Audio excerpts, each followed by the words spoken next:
Hello મિત્રો, તો અમે જુઓ મકાઈ વાઢવા જઈ રહ્યા છીએ। 3 જણા મકાઈ વાઢે છે અને ટ્રેક્ટર લઈને અમે આવ્યા છીએ। ટ્રેક્ટરમાં મકાઈ ભરી છે।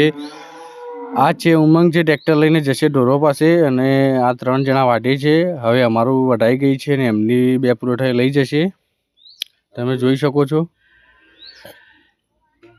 આ ટ્રેક્ટર ચાલુ કર્યું, ટ્રેક્ટર ચાલુ કરીને હવે નીકળીએ છીએ ઢોરો પાસે। એક આખું ખેતર કર્યું છે મકાઈનું, લીલો ચારો બેસવા માટે। હવે ટ્રેક્ટર લઈને નીકળે ઉમંગ ઢોરો પાસે। હું જઈ રહ્યો છું હવે ઢોરો પાસે ચાલીને। આ 3 જણા વાળતા હતા।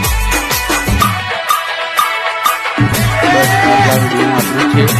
તમે તો લાઈક શેર સબસ્ક્રાઈબ કરજો, તમારો સપોર્ટ કરજો।